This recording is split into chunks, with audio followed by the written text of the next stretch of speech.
شہزادی کی ماں نے خواہش ظاہر کی کہ میری بیٹی کا ایک جوڑا کم از کم شادی کے موقع پہ تو ہو، اور شادی بڑی دھوم دھڑکے سے ہوئی. دھوم دھڑکے میں ذرا سا نگیٹو سینس آ گیا، نہیں، پیغمبر نے بہت شاندار طریقے سے شادی کی. حرام کچھ نہیں تھا، فضول خرچی کچھ نہیں تھی، لیکن خوشی کا بھرپور اظہار تھا. اور واقعاً وہ تاریخ میں پڑھنے کے قابل ہے جس طرح سے شہزادی کی بارات چلی. اچھا اب آ جائیے تو اصل بات کیا تھی. تو اس وقت یہ لباس پہن کے بیٹی کو رخصت کی. اگلی صبح کو اللہ کے رسول بیٹی سے ملنے گئے. مسجد نبوی کا باب السلام، گیٹ نمبر 1.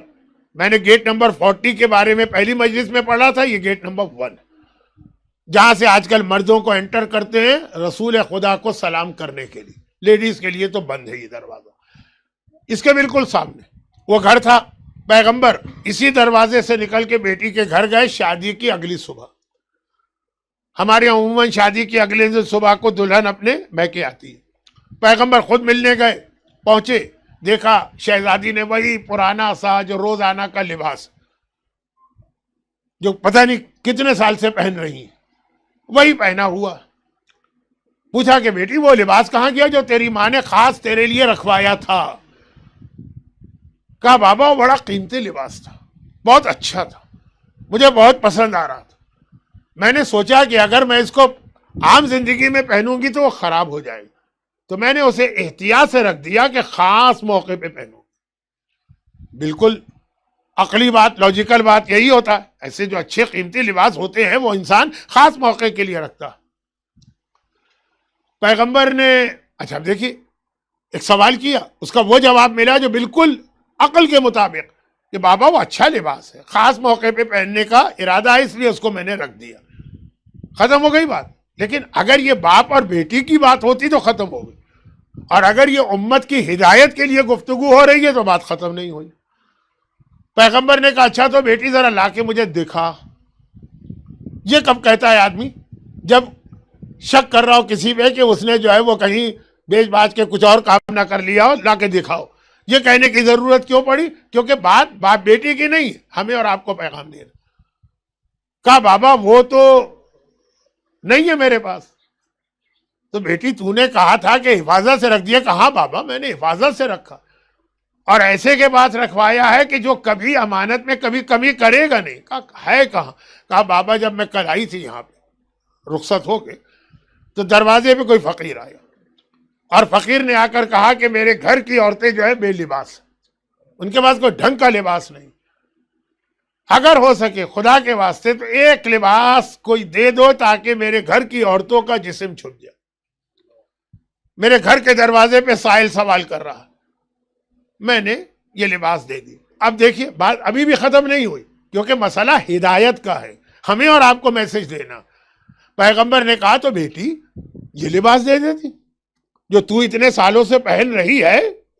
پھٹا پرانا لباس تو نہیں ہے، پرانا ہے پھٹا ہوا تو نہیں ہے، اور شہزادی کا لباس ہے تو صاف ستھرا بھی ہے، یہ دے دیتی. وہ کیوں دیا؟ کہا بابا آپ ہی نے تو ارشاد فرمایا ہے کہ جو تم راہ خدا میں دو گے وہ قیامت کے دن ملے گا. اگر میں یہ لباس دیتی تو قیامت کے دن مجھے یہ لباس ملتا.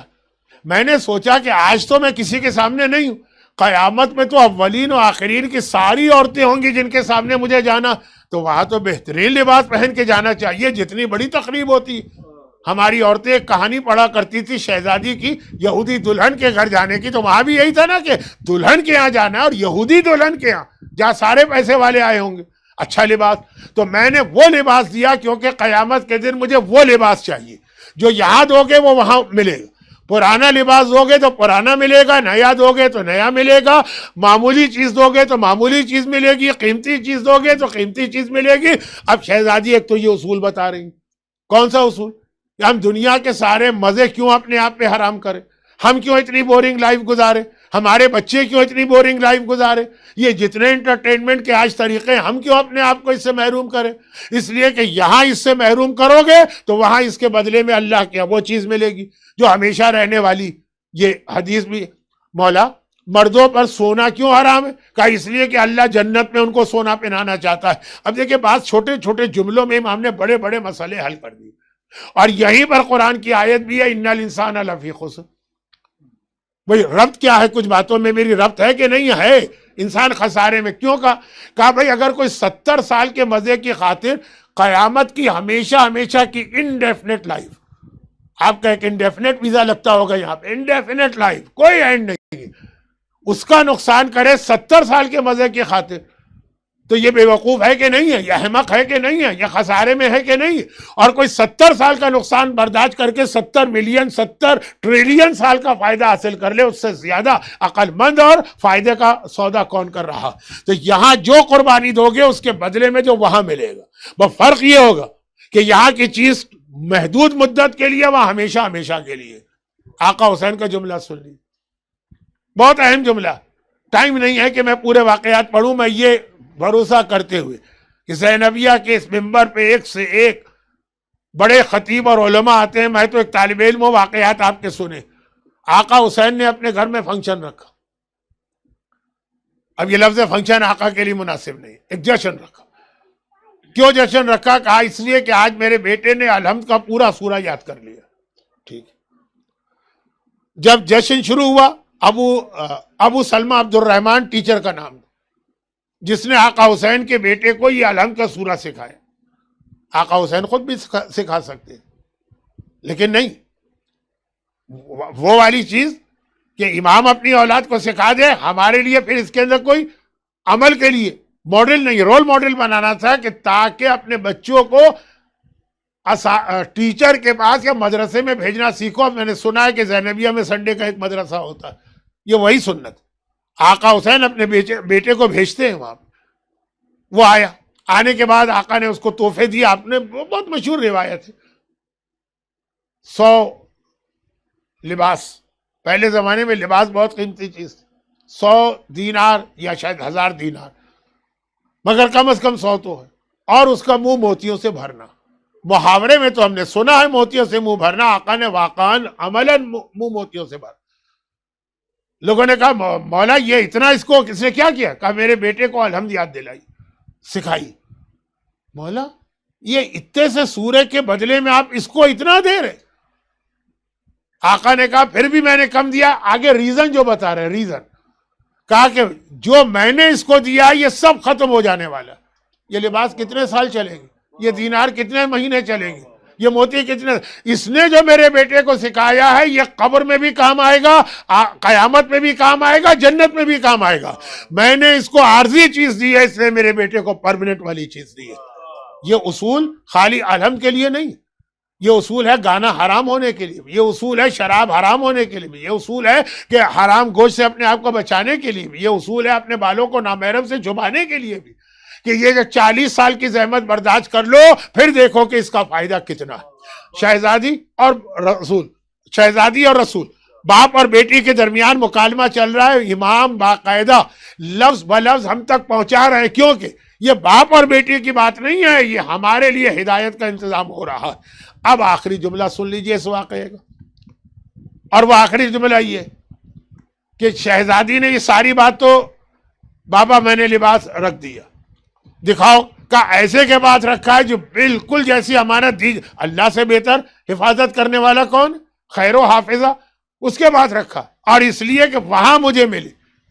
یہاں کون ہے؟ گھر میں چند دیکھنے والے ہوں گے، اور وہاں کون ہوگا؟ تمام کائنات کی عورتیں، حوا سے لے کے قیامت تک. ٹھیک ہے، یہاں تک بات صحیح. پھر اگلا جملہ یہ تو، اور بابا یہ میں نے تو وہی کیا ہے جو آپ نے کیا تھا. تربیت اولاد کا ایک گر، ایک اصول. کیا کیا تھا بیٹی؟ کون سا واقعہ؟ کہا مجھے میری ماں نے بتایا ہے. یعنی یہ شہزادی کی ولادت سے پہلے کی بات.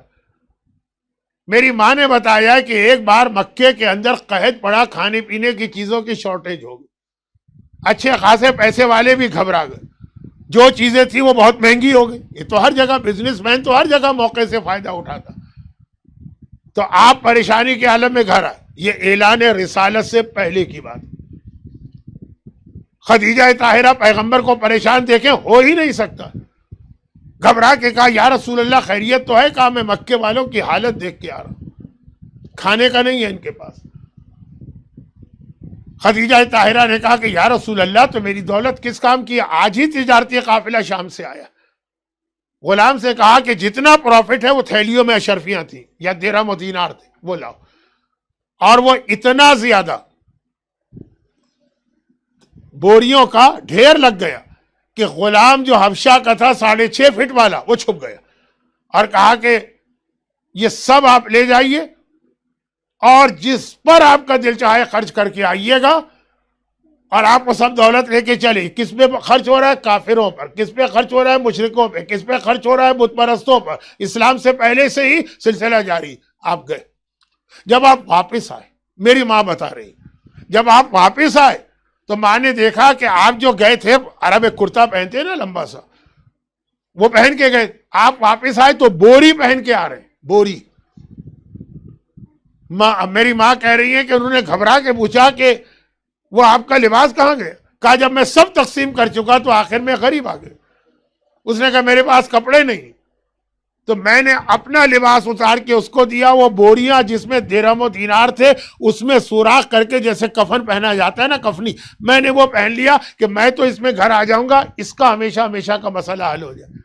تو ماں کہتی ہے انہوں نے آپ سے پوچھا کہ آپ نے یہ کیوں کیا؟ کہا اس لیے کہ مجھے قیامت میں یہ لباس واپس چاہیے تھا, بوری نہیں چاہیے تھا. دیکھیے اب یہاں چھوٹے چھوٹے واقعات میں بڑے بڑے پیغام چھپے ہوئے.